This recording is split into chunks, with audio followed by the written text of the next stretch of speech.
రాష్ట్రంలో బీసీల మాదిరిగానే కాపులకు ప్రత్యేక రక్షణ చట్టం కావాలని కాపు ఐక్యవేదిక డిమాండ్ చేస్తుంది. కాపుల సమస్యలను ప్రభుత్వం తీసుకెళ్లాలని కాపు నాయకులు నిర్ణయించారు. ఇందులో భాగంగానే కాపు, తెలగ, బలిజ, ఒంటరి కులాల వారికి ప్రత్యేక రక్షణ చట్టం కావాలని డిమాండ్ చేస్తున్నారు. ప్రస్తుతం రాజకీయ పార్టీలు కాపులను, బీసీలను, దళితులను అన్యాయం చేస్తున్నాయని కాపు నేతలు మండిపడ్డారు. రాష్ట్రంలో దాదాపు 90% మంది కాపులు, బీసీలు, దళితులున్నారని చెప్పుకొచ్చారు.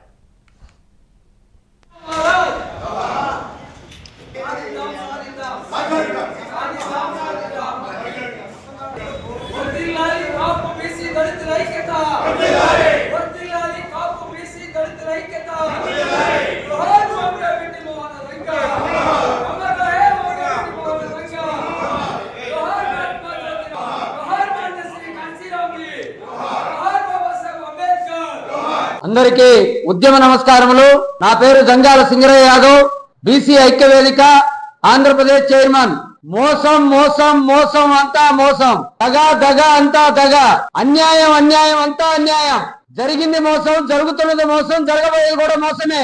సమాజాన్ని కులాలుగా, వర్గాలుగా, మతాలుగా, పాయలుగా చీల్చి ఆంధ్రప్రదేశ్ ముఖ్యమంత్రి చంద్రబాబు నాయుడు తన కుర్చీని, అధికారాన్ని కాపాడుకోవటానికి అసత్య ప్రచారాలతో, అబద్ధాలతో, బూటకపు హామీలతో గద్దెనెక్కాడు.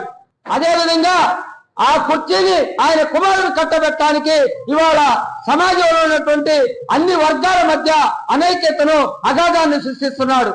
మిత్రులారా గమనించండి, బీసీలకు అసెంబ్లీ, పార్లమెంటు స్థానాల్లో, చట్టసభల్లో 33% రిజర్వేషన్లు ఇస్తామని హామీని అసెంబ్లీలో తీర్మానం చేసి చేతులు దులిపేసుకొని పార్లమెంట్ లో చట్టం చేయకుండా మౌనంగా ఉన్నాడు. ఇది దారుణం. ఈ రోజు గౌరవ ముఖ్యమంత్రి వర్యులు శ్రీ నారా చంద్రబాబు నాయుడు గారికి కాపు సంఘాల తరపున, కాపు సంఘాల ప్రతినిధుల అందరి యొక్క అభిష్టం మేరకు కాపు, తెలగ, బలిజ, ఒంటరి కులాల వారి యొక్క ప్రధానమైనటువంటి డిమాండ్స్ ని ప్రభుత్వం దృష్టికి తీసుకెళ్లడంలో భాగంగా ఈ రోజు ఈ సమావేశం ఏర్పాటు చేయడం జరిగింది. మరి ఆంధ్రప్రదేశ్ ప్రభుత్వం వారు బీసీలకు ప్రత్యేక రక్షణ చట్టాన్ని, బీసీ అట్రాసిటీ యాక్ట్ తీసుకురాబోతున్నట్లుగా ప్రముఖ దినపత్రిక ఈనాడు, అదేవిధంగా ఈటీవీలో మరి ఇటీవల కాలంలో రావటం జరిగింది.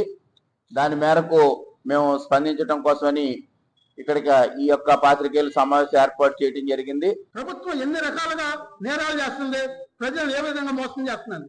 ఎవరైతే హామీలు ఇచ్చారో హామీలు అమలు చేయనప్పుడు ఆ రాజకీయ పార్టీలను మీరు ఆటోమేటిక్ గా బ్యాన్ చేయండి. ఆ రాజకీయ పార్టీల పట్ల మీకు ప్రత్యేకమైన ప్రేమకు అవసరం లేదు కదా. వాళ్ళు హామీలు ఇచ్చారు. ఇప్పుడు మీటింగ్ ఎదురు పెట్టాం మేము, ప్రెస్ మీట్. మాకు రాజకీయ పార్టీలు హామీ ఇచ్చారు, హామీలను అమలు చేయలేదంటున్నాం. అమలు చేయకపోకుండా ఇంకా కొత్త ఎజెండా, అంటే వాళ్ళకి ఏది కావాలో అవి ఇస్తామంటారు. అసలు ఒక్కరికే ప్రత్యేక చట్టాలేండి. ఈ రాష్ట్రంలో ఉన్న ప్రతి ఒక్క వ్యక్తికి ప్రత్యేక చట్టం ఉండాల్సిందేనో. అంటే నన్ను చెప్తే కేసు లేదు, మా నాగబాబు గారు అధ్యక్ష కేసు ఉంటుందా? 420 ప్రతి ఒక్క కులం 420 అంటే 420 అనే సెక్షన్ కులాన్ని బట్టి ఉండదు. ఏ కులం మీద పెట్టినా 420 అంటారు. ఎయిట్ పార్టీ అందరూ. మరి జగన్మోహన్ రెడ్డి, చంద్రబాబు నాయుడు ఎయిట్ పార్టీ కూడా పెడితే అవి కూడా